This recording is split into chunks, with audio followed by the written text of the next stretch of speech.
So you guys are all gonna buy the tickets. You guys are gonna buy the tickets, right? Buying. You guys are gonna buy it.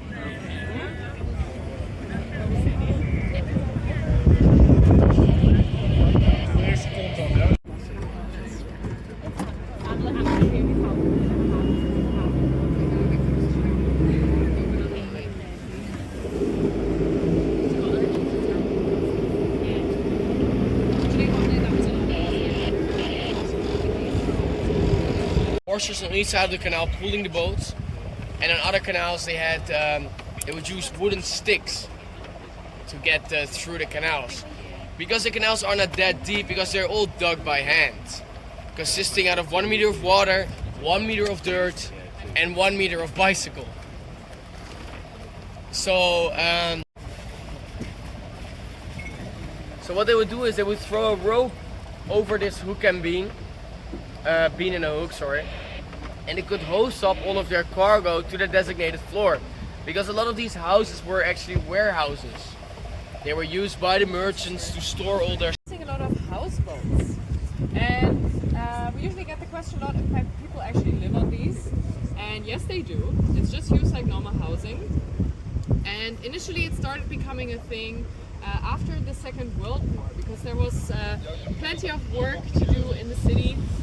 So they wanted people to come to work.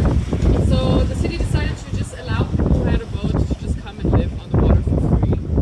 And if you tell Dutch people that something's for free, they come in really big groups. So a lot of people started living on boats in the city.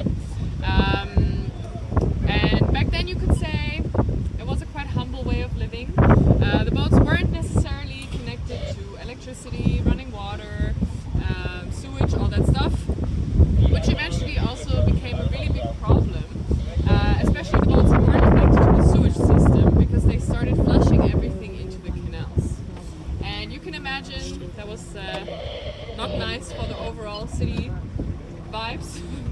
So the city decided to introduce a permit system, so to limit the spots on the water, and they sold 2,500 permits, and everyone who didn't get one had to leave again with their boat. And after that they started making sure that actually all of them are fully connected to everything. They also have addresses now. It's just like a normal house but on the water, and they still work with the same permit system today.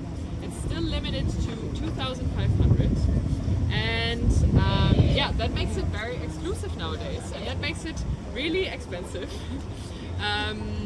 You pay for just the permit, so just the spot on the water, you pay around 300,000 to 800,000 euros, and then you still have to buy the boat, which is another couple $100,000. So you could expect around $1 million for a houseboat on the canals.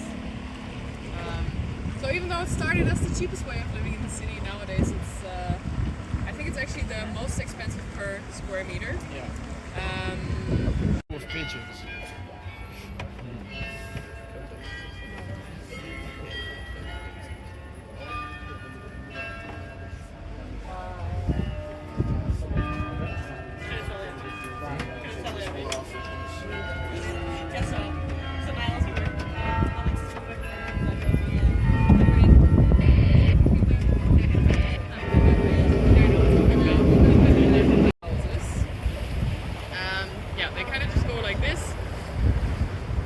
Call them the drunk houses, and it's funny because the only one that's standing straight is the Irish pub. They can handle it best after all, I guess.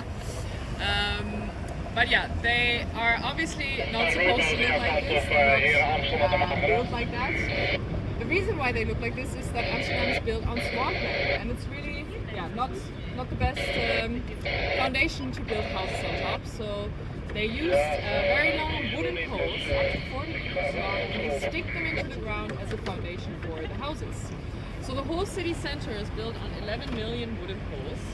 And after all this time, around 300-400 years, those poles eventually start to rot, and then they sometimes break.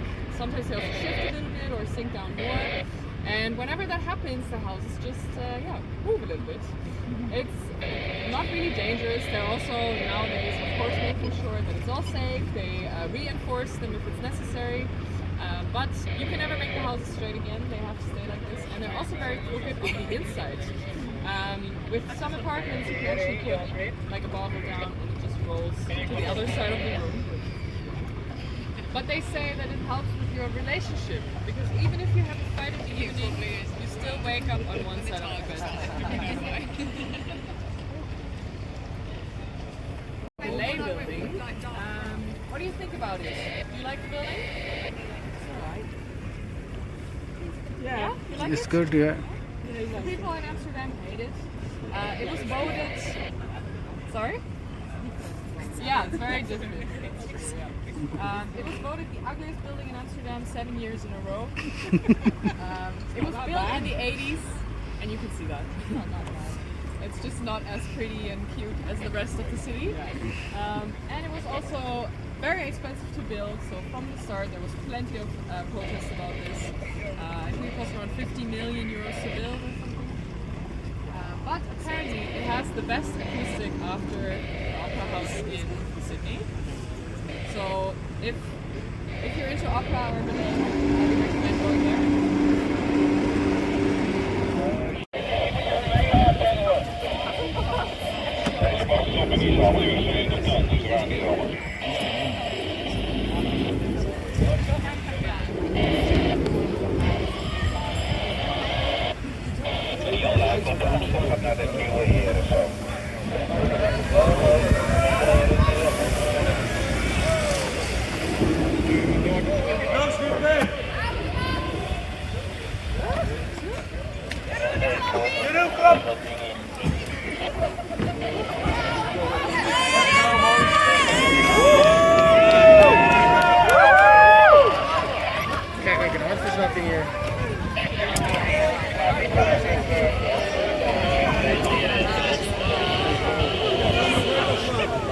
Ja, we gaan. I think